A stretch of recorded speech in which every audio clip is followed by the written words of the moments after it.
On this edition of the 5-Star Podcast of Wrestling, I welcome back a very special guest host, one Sean Saputo, as we discuss WrestleMania 36 up this weekend, as well as what's to come in the world of professional wrestling. That's all on this edition of the 5-Star Podcast of Wrestling.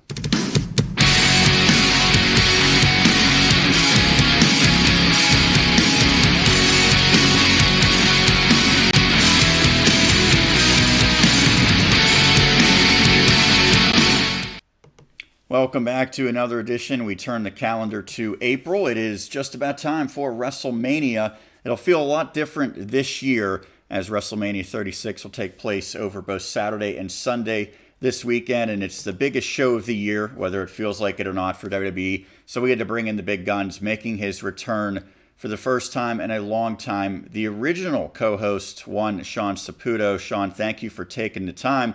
It's been quite a while since we had you on the podcast. Wanted to get you on this week because it is the 2-year anniversary from when we started. I got a picture I'll show of that momentarily and maybe how far we've come as people and as a podcast.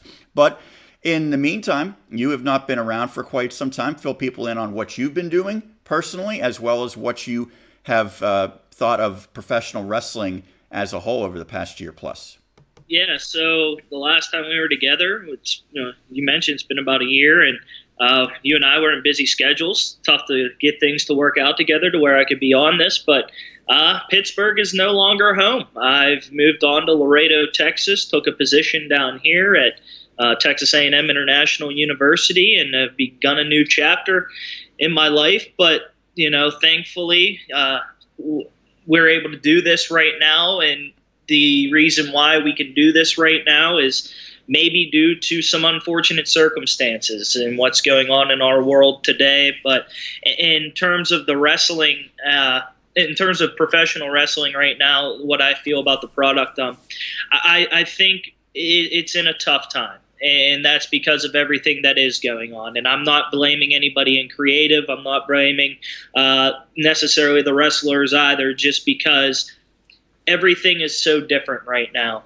You go from your weekly life of traveling, doing live events, being in front of 18,000 and getting yourself prepared to be in front of 80,000. And now you're in a situation where you're in front of nobody and having to deliver. And I think this is the time where you get to see who is the best at what they do, and on the mic especially, right? Because we know these people can give it in the ring. We know their abilities in the ring. But your ability to deliver a promo in front of nobody and be able to interact with the fan just at home and make the fan at home feel something, that's what we are looking for right now. And we've seen a lot of that. The promo work has been great in wrestling right now. We've had great matches on AEW, WWE has put together some solid matches, but it's just an overall difficult time right now for professional wrestling, and not even just professional wrestling, sports in general. Right, and it's interesting because I've talked to Justin Lowry about this. It's really, wrestling is like different than everything else, because you look at every major sport, they've been postponed, canceled, whatever you want to call it, for weeks. Wrestling has trekked on with AEW and WWE, and I don't know if there's any independents really that are consistently running shows, but the two big ones have been able to kind of move along with the empty arenas, and now they've moved it to much smaller venues, and they say that they're doing their diligence with testing, whatnot. We know, and this is something we highlighted last week, that the WrestleMania plans have really gone awry to a large degree, and we'll actually find out probably Saturday and Sunday when it's aired. It's already been recorded. We know Roman Reigns is out, but it seems like there's probably about a half dozen wrestlers in WWE that are not going to be able to be available for WrestleMania because of either their concerns or maybe they're showing some symptoms of the coronavirus. Ultimately, in your opinion, was it the right move for either one or both of these promotions to continue to move forward when everyone else in the sporting industry decided against it? I'm going to say yes and no. No, as in, I do believe that if there was ever a time to see how things would work with giving wrestlers maybe a 4-week break, kind of like an off season, this would be your opportunity to see how it would work out. On the other hand, I think it was the right call to move on, but I only believe it was the right call to move on by doing weekly programming. And I was an advocate from the second that I saw it was going to be an issue that WrestleMania needed to be postponed. There's no bigger event in the calendar year for professional wrestling than WrestleMania weekend. And this may be on Vince, but I'm not sure if it was just his decision or maybe it was an executive decision around the entire WWE. But I understand there was already building in progress for WrestleMania, and you didn't want to take a halt on that and maybe kind of make people lose where the storyline was and have to pick it up at a later time. Right. But at the same instance, if there's a show that you need to postpone to be able to happen in the atmosphere that it needs to happen, it's WrestleMania. If this was a Backlash, if this was Hell in a Cell, if this was Stomping Grounds. Okay. What a great event that always is, huh? Yeah. You want to do this in front of no fans in an empty atmosphere, but still put the product together. Okay. But WrestleMania is not what it is if there is not the 80,000 plus that are pouring out the emotion and giving you that feel. And you and I know that personally. And this is interesting because a year ago, we each went to WrestleMania 35. It was our first time attending WrestleMania. I had wanted to go for about 5 years. I made a mistake when I was younger of passing up the opportunity to go a couple times. Got some redemption last year. Got to see Elias in person at WrestleMania, which was really cool. And this year it worked out that it was going to be an ideal situation for me to go back because it's in Tampa where I have a friend. I was able to stay with him. It seemed like it was all going according to plan. I had purchased tickets for WrestleMania, also for Access, and I think you and I were going back and forth about potentially doing NXT. I had already bought the flight down there and back. You were also interested in going, but you didn't quite pull the trigger because of this job that you got, and I think you're probably thankful that you didn't buy the tickets and whatnot. You would have been refunded eventually, hopefully, but I can tell you the airfare isn't refunded. It's simply used at any point over the next 15 months or so. So I'm not getting those $400 some back. I can only use it as credit. It has really wreaked havoc on literally, like you said, about 80,000 people's plans and the city of Tampa, all the money that's generated there, the Hall of Fame, all the other things, that it does seem like pushing it back, even if it had to be in late summer, would have been best served for everyone involved, fans, wrestlers, everyone alike. Well, yes. And one of the instances I brought up to a group of friends from college was if it was me and I had the decision, and this was the layout that I put together for this. So you just postpone WrestleMania in April. May was the Money in the Bank pay-per-view, the scheduled Money in the Bank pay-per-view. Have that, and if you still have to do so in an empty environment, still have that because while it is one of the big five pay-per-views, you can kind of get away with, having that in that circumstance because you don't have to make somebody cash in Money in the Bank that night because that's where you're going to get the big pop for the night. Let me ask you just real quick about this. In this theoretical, are you still having each and every week Raw and SmackDown? Yes.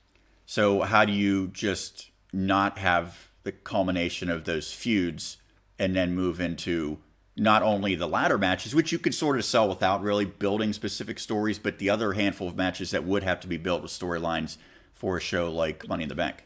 Because you can keep out some of those people. You don't need to have Randy Orton and Edge involved in Money in the Bank. You don't need to have AJ Styles and Undertaker involved in Money in the Bank. Which is very similar to Elimination Chamber. They actually had very few of the main WrestleMania match participants involved in that.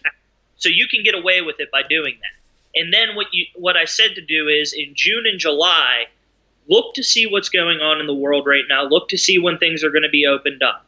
And if you have the opportunity to, which in Tampa Bay, I'm sure there will be a weekend available where you can maybe book at least WrestleMania, maybe even NXT and Raw. move it to June or July, and then after Money in the Bank, allow that booking to be focused back on WrestleMania, reestablishing, gaining momentum with everything that you had previous had leading up to Money in the Bank. And then if you do it in June, you just cancel the July pay-per-view, and then that would have given you the opportunity to go from WrestleMania and have a post-WrestleMania build into SummerSlam. I agree with all of that. The one thing I read, this is the only thing that makes any sense in terms of Vince McMahon's decision, or I guess more fairly just WWE's decision, because we don't know if it was just Vince. But I think that there was concern, what if this does last, let's just say worst case scenario, until August or September? Then it's tough. Right. But I think I would rather say let's wait and see, as opposed to saying we're going to have it now and we know it's going to be crappy. Now, the one thing that I disagree with is the decision to pre-tape WrestleMania. Well, you know why they had to do that, I'm guessing. I understand they had to do it because of the circumstances and how many individuals can be in the building and, like that. But well, I believe that county, I guess Orlando, basically maybe the city of Orlando, where the PC is, said as of last Thursday afternoon, at a certain time, it is like a only essential businesses, whatever, where they didn't have that clearance, is my understanding. Now, again, I'm reporting this from Pittsburgh and you're in Texas, and there's different for even different counties in my area. But I believe that was the reason, is that the area where they were located, there was an edict saying, as of this time, you can no longer do this for 14 days, 21 days, whatever. Then that's understandable why they would have to pre-tape it. Now, I didn't have that, I didn't have that knowledge of that being the case.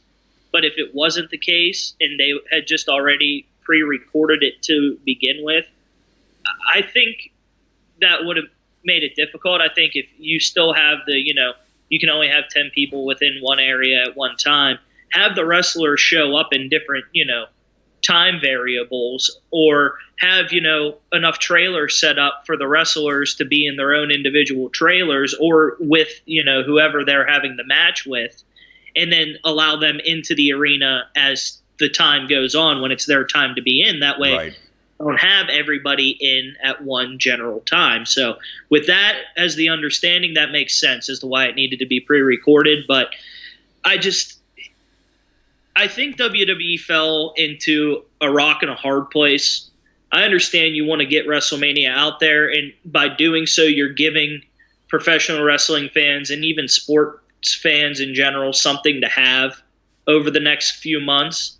But it's harmed the television product because you're promoting these matches, and you're already pre-taped, and then Roman Reigns is in the match, but then he decides, which I'm completely behind Roman Reigns' decision as to why he's not going to do this, and much of WWE is too, I'm sure, and it's understanding with him. But if you watched Raw last night, the promotion was still Spear versus Spear, Goldberg versus Roman. But it's been out since last week that Roman wasn't going to be involved. Yeah, completely false advertising. It's ridiculous that I don't know in Roman's case or whatnot, some of them, they explain it storylines like they did with Andrade. And I believe, if you believe it, it's a rib injury, so not related to really the scare with this pandemic. But their mindset is, we're going to let it play out in storyline purposes. It'll be revealed when the time is right. But that's stupid, because everyone knows the reality that he's not going to be there. Don't try to trick people up until Friday. Here's the thing, though. When is it going to be found out that he's not going to be a part of it? Is it going to be on Friday? They might even do an angle, for all I know. They might have someone attack him, Yeah, something going to happen during WrestleMania on Saturday. I would say, yeah, they'll have it either Saturday or Sunday. It'll come out at that point, and it'll be awkward how they describe it, because anyone who's paid attention knows the real story. Exactly. So you already know what's going to happen. So maybe that's poor editing on WWE's part. You can leave that out, especially if it's pre-taped. you can edit and send the edited copy to where you need to send it to get it to run. So that should have been taken out already starting this week. Right, and they didn't. And I don't think, from what I heard, Roman's not the only person missing it. We've heard The Miz, which completely changes potentially the tag match. I believe Asuka, which changes the women's tag match. Again, we've already addressed Andrade. That seems to be fairly legitimate based on, a rib injury. Someone else, maybe a Dana Brooke, they've already removed her. They've made it from a 6-woman match for the SmackDown title. It's now down to 5. They didn't explain what happened to her. She's just out of it. And I believe maybe Rey Mysterio. So we're going to tune in Saturday and Sunday, and I do plan on watching it. It's going to feel completely different, no doubt. But I do plan on watching both nights live, and people are going to find out then what the darn matches, including maybe the second biggest match on the entire card, actually will be. And the rumor is, it's Braun Strowman. I think that's pretty well established. I don't want to even know spoilers as far as what happens, but it's just weird that they're leaving it up to surprise when this has already been taped now 6 days ago, and by the time it airs, 8, 9, 10 days in advance, and they're still keeping it a secret. It just seems like not the right way to go about it. Well, Braun Strowman beats Goldberg, right? It's April Fool's, bud. What's that? It's April Fool's. I don't know. You got me. So Justin and I talked about that. I've avoided spoilers. I don't know how readily available they are because I've been on Twitter, and I go on Twitter often. I haven't read anything. I actually think this is the one time where WWE is an entity, and whoever is a writer, whoever is involved with the company that has access to what is going on, I thoroughly believe WWE put a fist down on these entities and said, you are to leave this alone and nobody is to release any information. Right. And there are a lot fewer people who are actually there in person, where you probably get dozens and dozens of people in other scenarios, absolute bare minimum staff. And 2 points on the WrestleMania that I want to hit on is, one, a colleague of mine tweeted out, it is actually going to be interesting in a sense because the wrestlers can now follow along with the viewer and see the initial reactions of what the people think about the match and how the match went. But it's also rough too because you and I, as you mentioned, we were there last year at MetLife Stadium. Could you imagine Kofi Mania with nobody there? Could you imagine? And this is something that myself, Donnie Chedrick, who's been on this podcast, Kyle Dawson, and a group of us had a whole Twitter thread. And just imagine these moments without the crowd there. That is going to happen more than likely for Drew McIntyre, who's finally going to get his big break in WWE at WrestleMania. Kofi Mania last year. I know you're going to run into it. Let me just say, even you're talking about WrestleMania. Kofi Kingston got his title match solely because of the fans in the 6 to 8 weeks leading up to WrestleMania. That's not the case anymore. Nope. So you have Kofi Mania last year. Imagine Daniel Bryan in WrestleMania 30 if no fans were in the crowd. Imagine the moment of Austin versus Rock at 17. Hogan versus Rock at WrestleMania 18. I know this was going to be a touchy one, but imagine the moment of Benoit and Guerrero in the ring together at WrestleMania 20. Or Andre and Hogan at WrestleMania 3. Warrior Hogan, WrestleMania 6. Imagine these moments without anybody in the arena. And most of those aren't necessarily a result of just a great match that you could have whether you have fans in attendance or not. It's more so just the moment. And I think that's where the fans, because they can still have great matches, but it won't feel the same. Exactly. So, and that's what we were talking about. We were pointing out all these great moments from WrestleMania that, I'm sure, the crowd would have been, I'm sure the crowd didn't play a huge factor in this. Like, for instance, Brock versus Taker, WrestleMania 30 also. Could you imagine if that match happened and we didn't have maybe the greatest meme of all time with the guy in the front just going... Yeah, and then the silence, because they did a really good job of not playing Brock's music after he won, which a lot of people don't even think of, but they just didn't play his music. so that you could hear the awkward. I'm going to watch. Am I excited to watch? I'm excited that there's some form of sport to watch. I'll put it that way. But am I really excited for WrestleMania this year? Hard to say yes, just because it's going to be completely different. But I'm remaining optimistic in the fact that they did break this down into 2 days, and I'm hoping by doing so they give the allotted amount of time for these matches to really be worth watching. Right. I think you and I agree, and Justin talked about this. To me, this is pretty clear that WWE in particular, and I don't want to say as much about AEW because I haven't seen them on a weekly basis, but WWE really found something with the way that they're doing promos now, and they need to do whatever they can to, at least the majority of the time, replicate this when they go forward with the crowd, because the promos have been great. And some you expect, like at the end of Raw, Paul Heyman was there and he had a terrific promo. That's usually the case. Yeah. But you look at what Edge has done, Kevin Owens, Randy Orton, Becky Rollins Lynch. Last Monday. What's that? Seth Rollins, yeah. Promo last Monday. It just seems like, one, they don't have to play to the crowd. And Justin said this, a heel has something they say that makes the fans boo, and they have to wait, and the fans boo. And then the faces are so affected by the crowd with their promos. They have to say, oh, we're here in Pittsburgh, just they have to do this stuff. And a lot of times it turns into like corny humor because they're appealing to, kids and stuff. It feels like what they're saying now, they are just looking and saying it directly to their opponent, not worrying about saying it to the fans.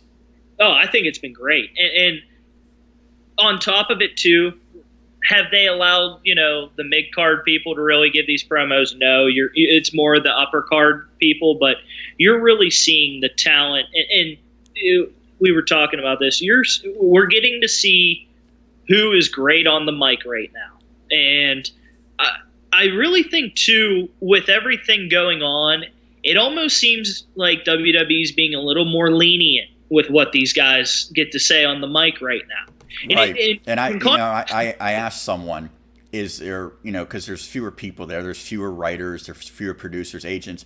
Is that been a big difference? And I was a little surprised. The answer was not a major difference, because I thought that's the easiest explanation, is they just have fewer people in their ear. Maybe they have a few less, but it's not completely the reason why these promos are better now. And it's almost like WWE's using this time to maybe kind of transition itself into a more TV 14 style than it is TV PG at the moment. Because if you go back to the Monday night, and I got to watch this yesterday and catch myself back up, if you watch Paul Heyman's promo, 2 or 3 times he was saying, we're just going to turn you into Brock's bitch. And Kevin Owens as well. Owens saying, you've done a fantastic job of being a dipshit. So you get that, you have that TV 14 mantra going on right now. And I think this is a time where, and maybe WWE's viewing it as such, because you don't have to cater to kids being in the crowd right now. Right. At what time the show is on TV, you're most likely not getting as many kids watching the entirety of the show that you do on a live basis.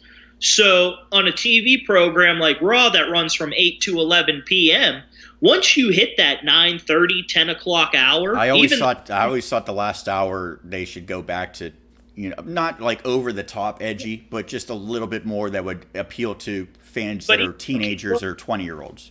And even though kids aren't in school right now, parents aren't letting them stay up to watch Monday Night Raw necessarily until 11 o'clock at night. My parents don't let me stay up to watch it either. I have to DVR it. So, come on, Sean, we gotta be better.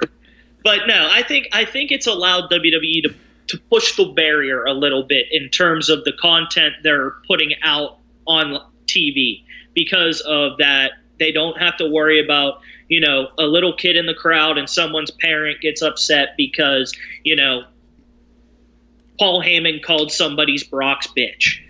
So you don't have to worry about it as much right now because of it. And I think WWE can use this as an opportunity to see, okay, what do the fans think of what we've put out right now? And is this our opportunity to readjust and reallocate what we do on a weekly basis when we get back into live programming? And I think, to me, the biggest takeaway is you're still going to have promos in front of fans, maybe just change the way you write those promos. But I think the best bet, and NXT has always done a very good job with this, is use more pre-recorded backstage type of vignettes and promos, because so many times you got in front of the fans and it just doesn't connect like it is now without the fans.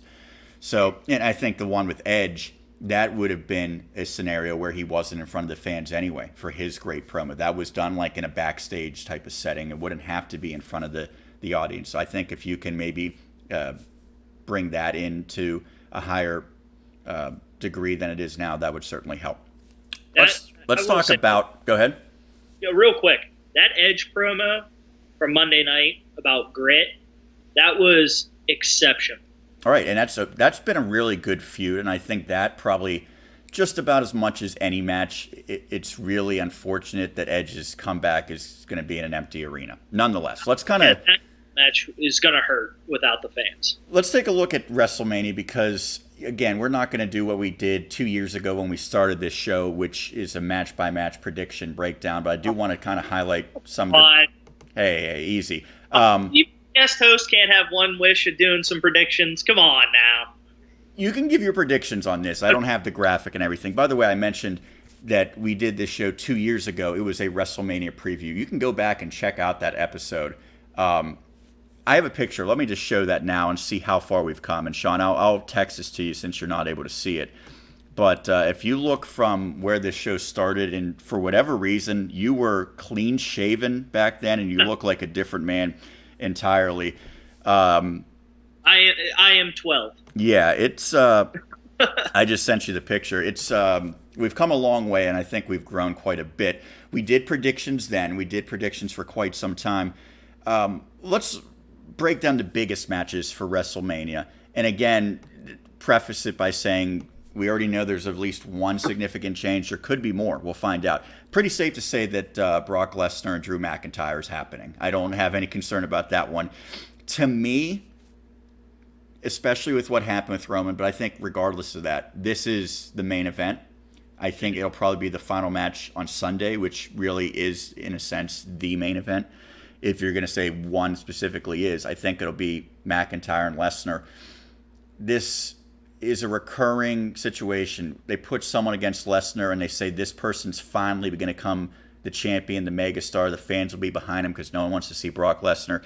It really has worked well with Drew McIntyre. And if you would have asked me in late November, even maybe early December, I would have not seen this coming. I would have said absolutely not. McIntyre's not very interesting. The fans are sort of blah about him. He was a heel at the time, but he wasn't particularly a great heel. I didn't see him being this good of a face. But they have done a terrific job with McIntyre, and I think basically the 2 or 3 weeks leading up to the Rumble and then what he did at the Rumble cemented it. This is, at least right now, the right pick for the man to defeat Brock Lesnar and hold that title as the top dog on Monday Night Raw. I think McIntyre is going to win this match, but let me rephrase that. I know McIntyre is going to win this match, but in my heart, a little bit, I don't want him to win this match because I think from where Drew McIntyre has come from, a pushy, big-headed kid back when he originally came to WWE because he was the chosen one by Vince McMahon. Speaking of changes, I showed that picture. Look at Drew McIntyre then and look at him now. He looks like a different human being. So, and then he goes on to the independent scene, TNA, does all that, and he's come back. When he was in NXT, he did a fantastic job, and then he comes up to the main roster, and he's had some solid feuds, but he's also been up and down while he's been on the main roster. But I think with what's going on with Drew McIntyre, he's the one that really deserves a moment like this in front of a crowd. So I know he's going to win this match, but part of me would love to see him lose to get a second opportunity when they can do this in front of a live crowd. Real quick, because I don't want to spend too much time on this. If McIntyre wins, or even if he doesn't and he wins it, down the road, but I think we agree he'll probably win it on Sunday. If we fast forward 6 months or a year, is he still going to be a top star, or will it be somewhat of a short-lived, kind of like a Kofi Kingston type main event push? No. He's going to be a top star for years to come. Hopefully, because they certainly can use it. I don't see an. The other world title match, well, it's changed. They're still advertising it as Goldberg and Roman. That's the photo they have up on WWE.com. If you go right now, we know that Roman is out. I think it was pretty clear he was going to win the title, and this was a good way to get the fans behind him because no one wants to see 50-whatever-year-old Goldberg still as your champion. I don't think it was going to be a great match. I don't think fans were going to really enjoy the match, but I think they were just going to be happy to see someone other than Goldberg as the champion. Well, now it's Braun Strowman, it appears, that takes that opportunity. So kind of two-part. One, how much does this suck for Roman? And two, what do you expect in terms of the match and potentially the outcome? I don't think it sucks for Roman, just because I think Roman doesn't need the title. Roman has done perfectly fine in growing his fan base and getting people behind him since he's returned without having to hold a major title. And I really, honestly, truly... Does he come back and take it from a more popular superstar than Goldberg, though, and maybe hurt Roman as a face in that regard?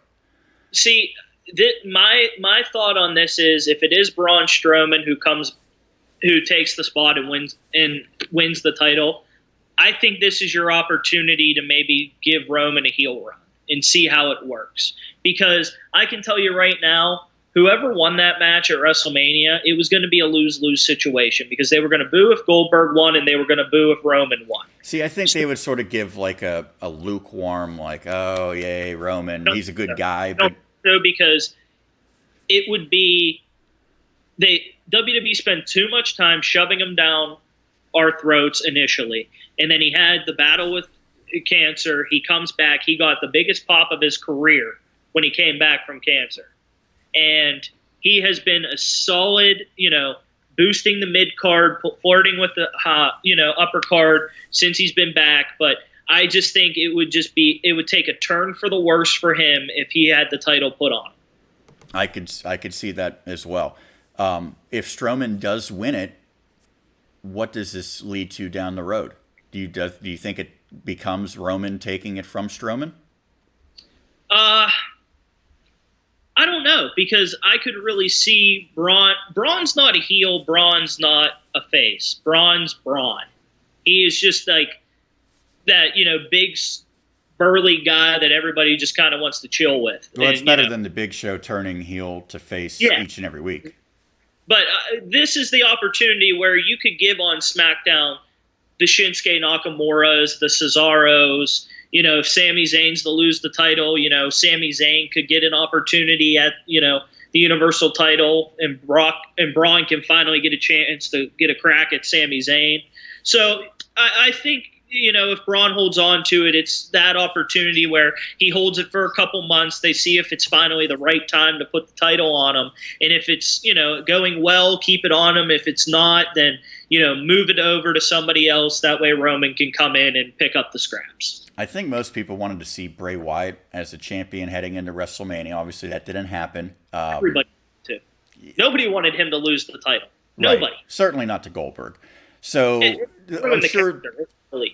I'm sure the way that Vince sold it to Bray, or at least tried to, is, hey, you're going to get a big WrestleMania match and you're going to get a victory against John Cena, right? That's how they must have pitched it to him, because they can't have him lose twice in a row, can they? That was where they went wrong, in my opinion. This match between Bray and Cena should be for the WWE title, because it should be The Fiend versus John Cena, with John Cena getting an opportunity at a 17th world title. And I would have loved the stipulation of, well, if The Fiend wins, then John Cena will never become a 17-time champion and hold the record. What would happen then? How would you book it? Cena loses. Okay. Well, I would be okay with that in a sense, but I think that they see a lot of money in him setting the record. But flirted for so long with it's been so long since he won that 16th against AJ Styles that it's almost becoming a moot point that he's never going to win the 17th to begin with. When are you going to put it on him? When he's 50? Apparently, based on this company's history, the answer is yes. He's way too young at this point. Do you think it'll be a good match? Which one? Cena and Bray. I can see it disappointing. Not to say that it won't be. I don't think it'll be terrible. I can just see it being like a run-of-the-mill match that especially without the fans there, those are guys that probably aren't going to deliver a great in-ring masterpiece, I would think. See, I think it would be better if it was in-ring. But I don't know. I got to learn more about this Firefly Funhouse thing and what this is going to involve. Yeah, it's intriguing. It's getting corny with, the Abigail doll and, Ramblin' Rabbit comes and he's jumping on Cena's face while the Fiend's there.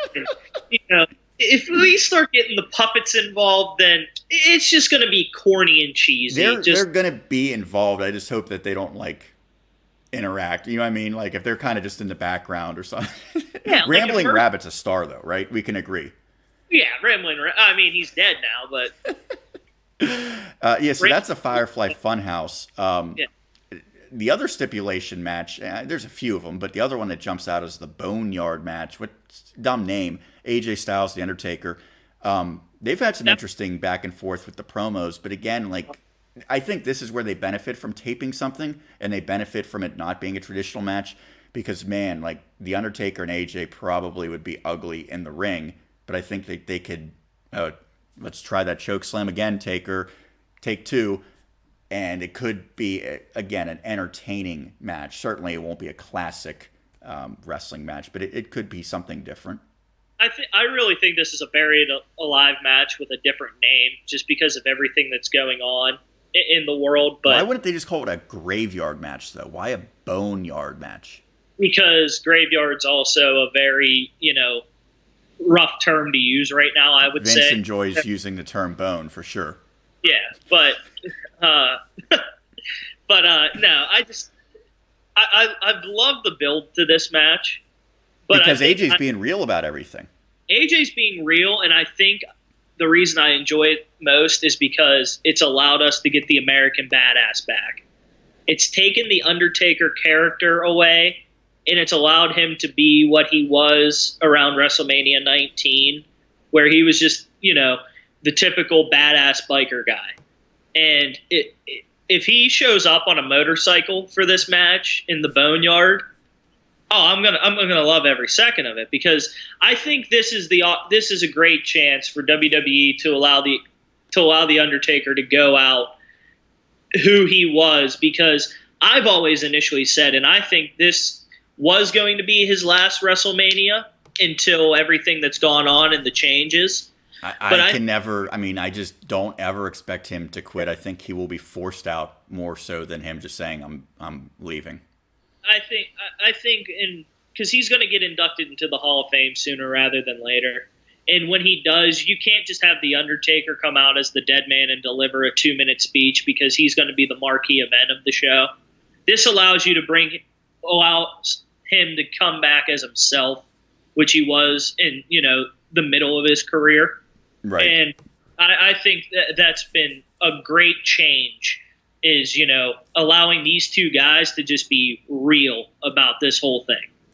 It's been real between Edge and Orton to a large degree. Great feud, great promos. You could say 9 years in the making. If you want with this one, it would be accurate.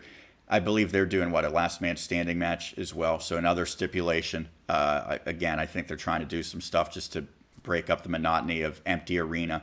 So it's not what Edge deserves, but I'm sure he'll make the best of it. And what do you expect from this? What do you expect from Edge going forward? I think at this point he has to win this match, but how does he look? I think that'll be a real question.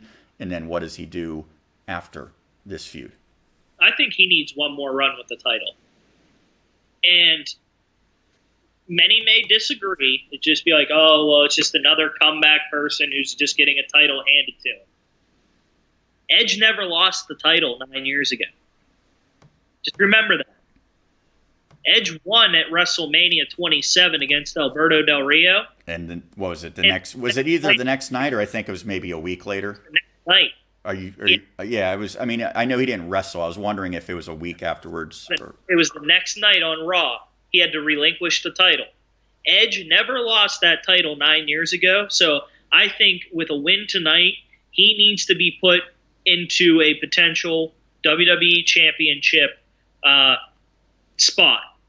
Maybe not against Drew McIntyre. Right. But if you have to do so. And you're talking maybe SummerSlam then, right? Does he win something like Money in the Bank? Do they still go through with these plans? See what you just said there. I think would make everything come full circle for Edge. How did Edge win his first WWE champion? The first ever cash in. Yep. In the bank. How did Edge lose the championship? He did it. So what does he do? He comes back, beats Randy Orton, has maybe a little, gets prepared. He gets into Money in the Bank, and he wins Money in the Bank again, and he gets to come full circle and win another title. I think that would be awesome for Edge, but I think he has to turn heel in the process. Do you think he'll be close to what he used to be in the ring?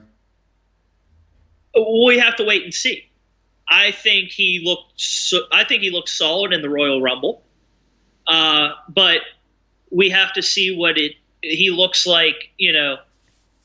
In a process where he has to keep up for more than 5 minutes at a time. It's not, go hard, okay, break in the corner, the corner, go hard, break in the corner. We'll see what he is on Saturday or Sunday. Not sure which one it's going to be for this match, but we'll see how he can keep up in a 25-minute match. Quickly, I want to run through the women's matches. Let's be honest, the SmackDown title match is bad.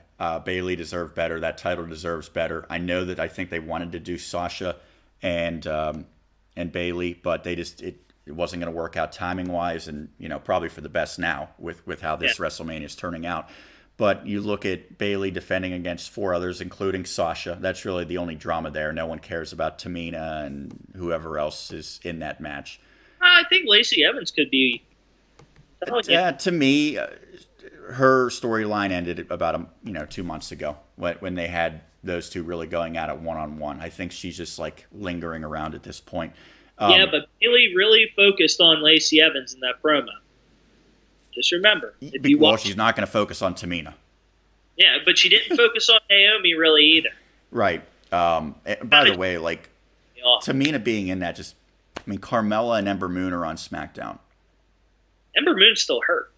Is she? I don't know. I don't know. She should be. She's one that should be a champion one day. Yeah, right. Vince is with NXT talent. Yeah, exactly. So that match is stupid. Again, to me, it's going to come down to what they do with Sasha and Bayley going forward. NXT title, I think, had some real buzz with Rhea Ripley and Charlotte, and then the one they're really building is Rhea has to win.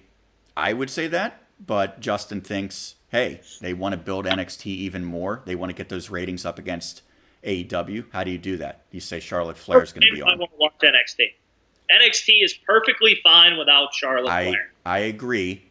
Most people would agree, but Vince sees one thing, and that's the money and the ratings.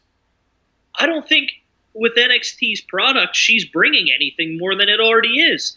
NXT, in my opinion, is the marquee brand out of them, Raw and SmackDown. Every week, it is a different boost for NXT. There is something new. There is something creative. Why?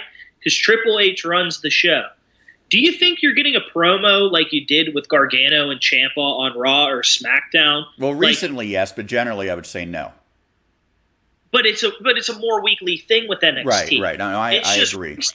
Everything going on that Monday Night Raw and Friday Night SmackDown and put together some kick-ass promos. NXT does it all the time. NXT puts matches together. They have the fan base. They have the viewership. They don't need Charlotte. Get her away.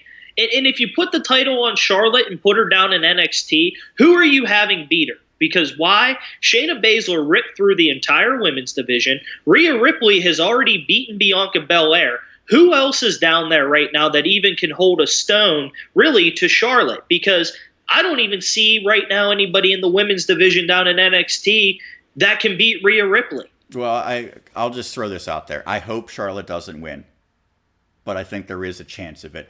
They could do one of two things with Charlotte. They could have her lose it to Rhea Ripley, 2 or 3 months from now and say, hey, we got Charlotte on our television for a 3-month run to try to help the numbers. Or I think the other name that you left out that's terrific is Io Shirai. You really come on. Io on the main roster, I don't think it would happen. In NXT, I think it could happen, yes. But Io couldn't touch Shayna. It's wrestling. It's wrestling, though. I mean, do you remember Kairi Sane beat Shayna?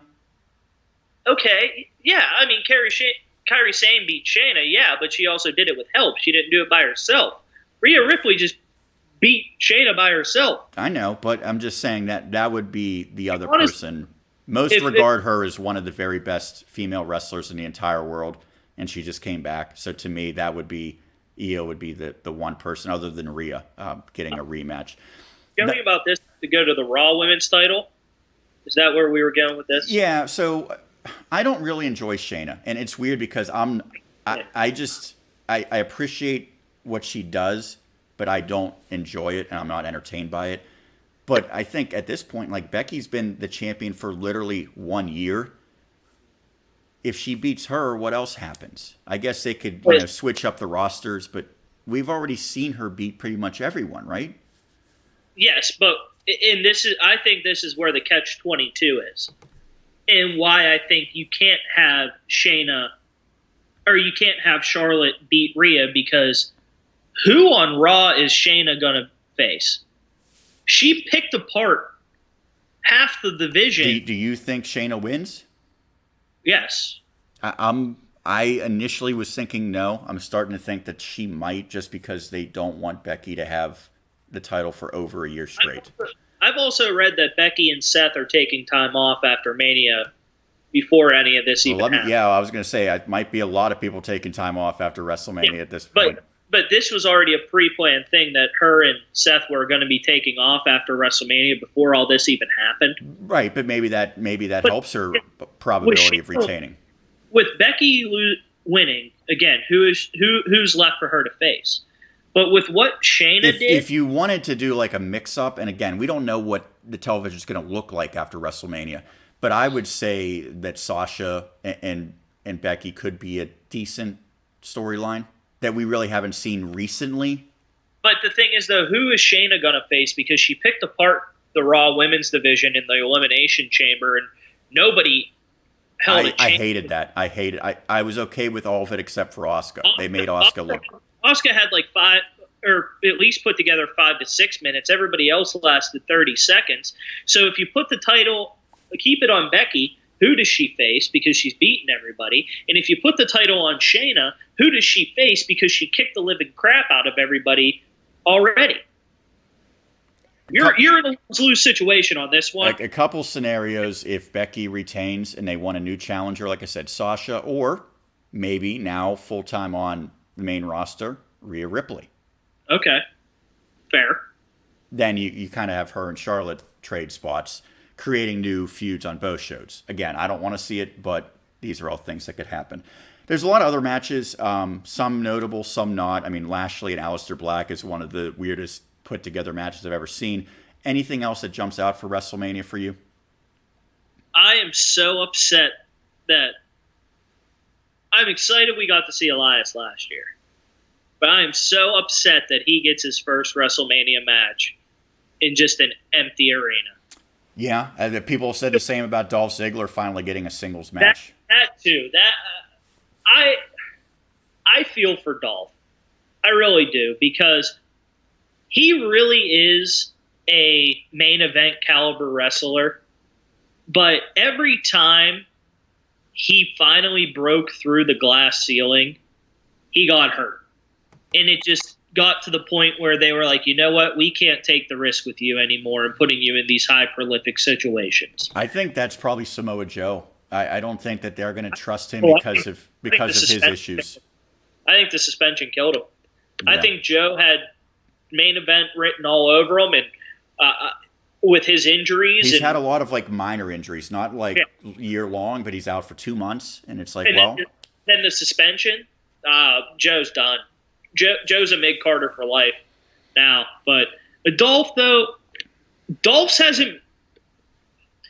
was a long time ago for the majority of it, and it's just that, again, he's had the chances. He had his chance at No Mercy a bit ago when he got the main event with Miz for the Intercontinental title. And, again, he put on a show. That match was one of the best of the year. Right. And he's able to do it, but it's just a weird match with Otis. And, again, I will give them credit. They have very slowly built that storyline, and the fans are into it. Storyline, but I'm just an advocate for. I want WrestleMania to go back to the way it was 6-7 years ago. Give me 4 to 4.5 hours, 8 to 10 matches of solidly built, strong matches with the best of the company. Right. No Aleister Black and Lashley just because. I don't need 16 matches just so everybody can get a participation trophy and say, hey, I had the WrestleMania moment and I got to have my custom WrestleMania gear made for me this year. Right. And they even cut out the awful Battle Royals this year for obvious reasons. They don't want that many people in the ring together. But it just...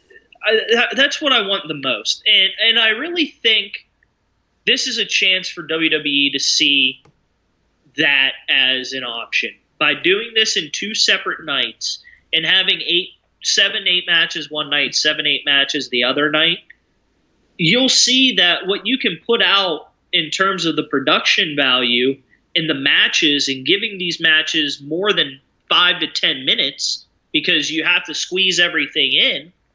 You don't need to be starting at 5 p.m. and finishing at 1 a.m.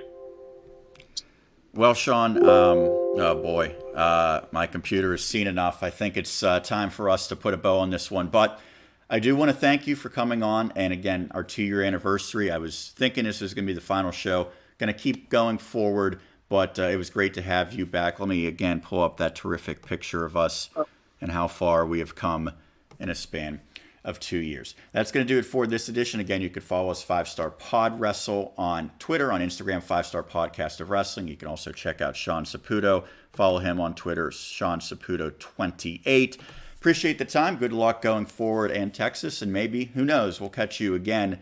WrestleMania 37, 38, who knows? Maybe we'll meet up one more time when fans are allowed at the Grand Spectacle.